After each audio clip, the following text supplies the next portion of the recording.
Bonjour tout le monde, c'est Yanis Cochet, développeur web. Aujourd'hui, on se retrouve pour une première vidéo, donc un tutoriel Vue.js. Donc aujourd'hui, on va faire quelque chose quand même d'assez simple. On va se créer une petite barre de recherche, entre guillemets dynamique. Donc c'est-à-dire que dès lors où on va taper dans notre barre de recherche quelque chose, directement, on a une liste qui va se mettre à jour. Donc pour ce faire, j'ai créé une constante months avec tout simplement les mois de l'année. Donc de janvier à décembre. Dans ce tutoriel, il n'y aura pas de style en fait, ça va vraiment être très brut. Comme ça, vraiment, vous aurez, comme moi, si vous faites sans style. Donc on va commencer tout simplement. Donc voilà, j'ai mon composant search bar et on va tout simplement commencer par se créer un petit input type texte qui va nous permettre, comme vous le voyez à droite, d'avoir notre champ de recherche. Donc je ne vais pas aller plus loin, je ne vais pas mettre de placeholder. Vraiment, on va faire au plus simple. Donc maintenant que j'ai mon input, je souhaite également afficher ma petite liste. Donc pour ça, on va faire un UL et on va se préparer notre LI. Pour le LI, on va boucler dessus pour lister les mois de l'année. Donc pour ça, en fait, on va déjà mettre en place quelques petits trucs. On va mettre en place notre data. Voilà. Donc on va faire de la data. Donc pas d'inquiétude, ça s'affiche en rouge à droite, c'est la panique, mais il n'y a pas de problème. Donc on va commencer tout simplement par se créer une variable query.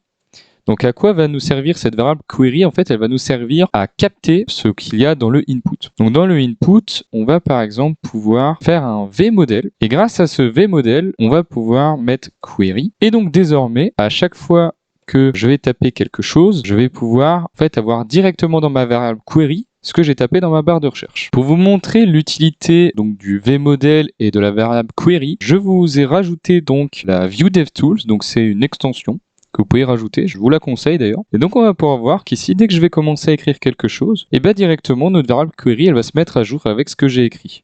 Et donc ça va être très important pour notre barre de recherche dynamique, étant donné que ce qu'on veut, c'est dès lors qu'on va taper quelque chose, la liste se met à jour. Donc il faut déjà qu'on ait une variable qui se mette à jour directement. D'où le vModel. Donc une fois qu'on a ça, on va pouvoir également se créer une autre variable. Toutes les variables, vous pouvez les appeler comme vous voulez. Donc ici, je vais l'appeler filtered months.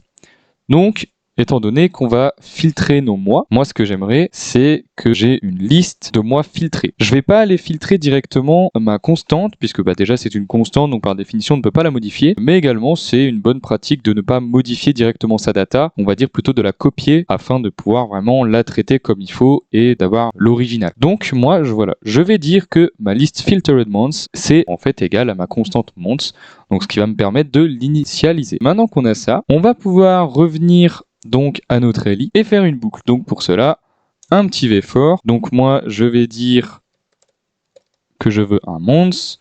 En index, je vais mettre i. Et où est-ce qu'on va chercher ces mois? On va le chercher dans les filtered months.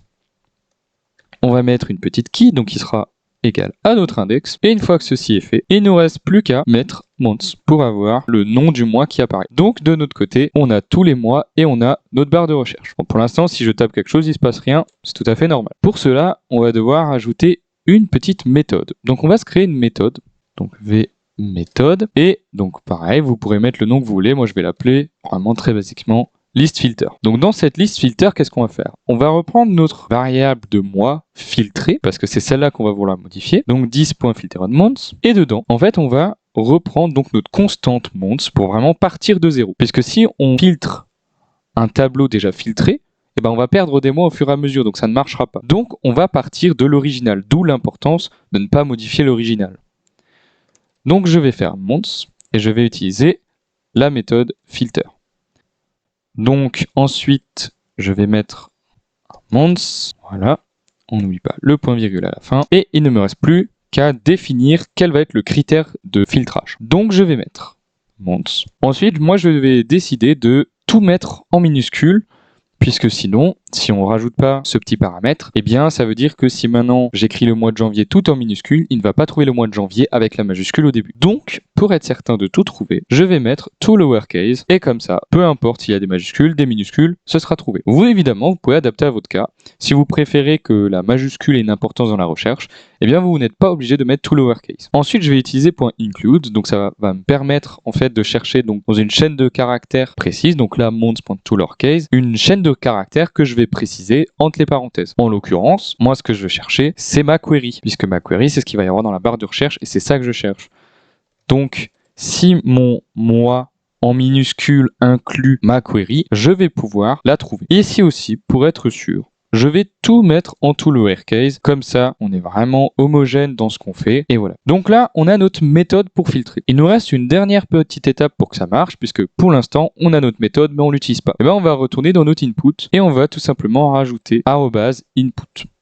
Donc c'est-à-dire que à chaque fois qu'il va y avoir une action sur cet input, eh bien on va pouvoir capter cet événement et déclencher quelque chose. En l'occurrence ici, on va déclencher notre méthode. Là, on a vraiment déjà très basiquement une petite barre de recherche. Donc si maintenant ici je viens taper le début de janvier, je trouve, donc avec le J minuscule, je peux également mettre un J majuscule. On voit bien que si je mets un J, je trouve janvier, juin, juillet. Et à chaque fois que je vide ma barre de recherche, je retrouve tous les mois. Sur ce, je vous remercie d'avoir suivi ce tutoriel. J'espère que j'aurai été assez clair. J'ai pris mon temps. C'est quelque chose qui est quand même assez rapide, mais j'essaie d'expliquer tous les concepts que je peux voir. Donc c'est le premier tutoriel que j'ai pu faire et je vous remercie de l'avoir regardé. Ce sera pas le dernier. Dites-moi en commentaire, n'hésitez pas surtout à me dire qui vous plairait de voir, si je peux vous aider dans quelque chose. Également, je pense faire des tutoriels Laravel. C'est pareil, si vous avez des questions concernant Laravel, n'hésitez pas à tout mettre en commentaire. Et puis surtout, si le tutoriel vous a aidé, n'hésitez pas à mettre un petit like et puis à vous abonner parce que moi ça me donne de la force, du soutien et ça fait super plaisir. Donc sur ce, je vous souhaite à très bientôt pour un nouveau tutoriel. C'était Yanis Cochet, développeur web. À très bientôt.